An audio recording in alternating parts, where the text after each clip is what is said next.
Hi, my name is Daisuke Nakahara. I am from Microsoft IoT sales team. Um, Within IoT sales team, my responsibility is to work with the partners to build IoT solutions. So, while even though I belong to IoT sales team, I'm still on the engineering side. I met with Giles about 6 months, almost a year ago, through UNDP Yoko Watanabe, and we started a few pilot programs. And I just wanted to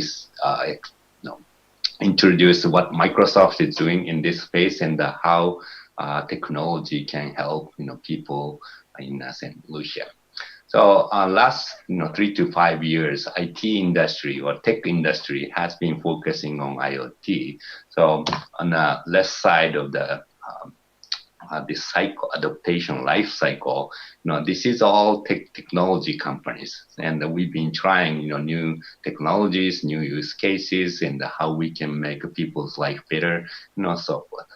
And now we are looking to see how this technology can enter into mainstream, meaning how IoT can benefit, people like average people can benefit from IoT and other technologies. In a world of IoT, it also includes, machine learning, AIs, and all the fancy word you hear these days. And those will, we hope, to help people. And in the past, if you look at the personal computing, today, a lot of people, they don't realize how much benefit people are getting from, PCs and smartphones, all the technologies.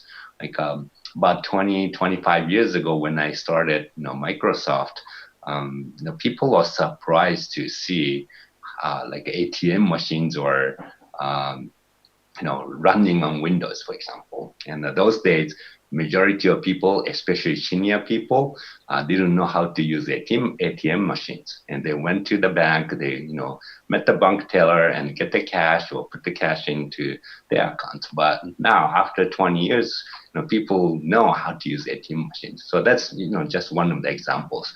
But over time, technology, people will adopt new technologies, and on ourselves, like a technology industry, we have to make things easier to use for the average people. So in my Microsoft, our mission is to simplify IoT, meaning IoT is still very difficult. IoT is still for technology people, but we've been working on how we can make things easier and faster to deploy or use or implement. And making something easy and fast requires very powerful tools and platforms and infrastructure, and maybe even human resources and skill set, experience. Something easy is supported by foundation of something super powerful. So these are the things that we've been working on last few years through the can I put my camera back on? Okay. Through the pilot programs, what we learned is, well, we kind of knew IoT was still too difficult, but now we realized this is almost impossible for average people to implement. We've been working with Laura and Kailis on smart pad, and we just recently had a conversation on honey firms, and we are hearing many interesting use cases. And another thing I realized through the conversation and the engagement with Giles is, we as a tech company, we know how to make things happen, but we don't know how people want to use it. So it's been very good lessons for us, how technology can be used in, to support many different industries, fishing, farming, agriculture, conservation, sustainability, so many use cases.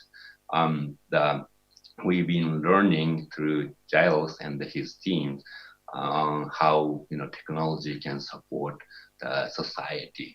And at the same time, we also realized many use cases are very same from at least from technology point of view.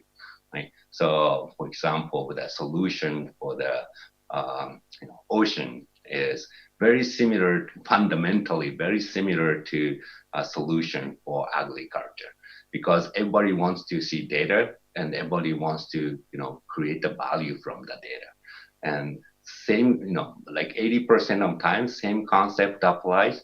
Now, of course, people like to have a different, UIs and new tools and the different views, but those are some, minor customization we have to make. So through the UNDP and SGP projects, we've been focusing on, let's focus on 80% of, something only technology and the experience people can work on, but we don't know how, use cases are. So let's run from the, people in the field, and let's make those 20%, customization easy enough for, people and students from St. Lucia, for example. Because another challenge, one of the challenges in IoT is it's very difficult to find experienced engineers, especially in the remote areas. Even within Microsoft, we are very having a hard time, finding the right kind of people or right, engineers for the job. So, if you go to some non-tech locations, even within the United States, it's very difficult to find those people in some states and cities. So I can imagine, how difficult it is to find, IoT engineers in St. Lucia. But I'm pretty sure a lot of students, from St. Lucia, they probably know how to create a website, right?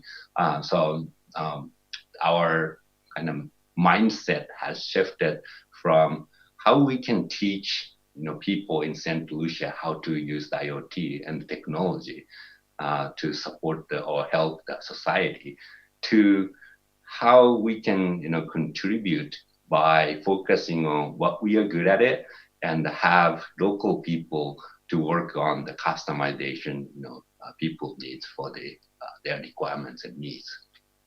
So those are the experiments and the experience we had, and we had a couple projects, and we are in the halfway, but we are looking forward to see making a big progress in 2021.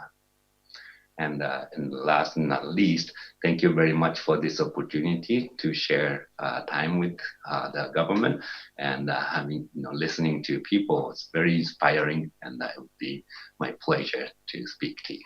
Thank you very much.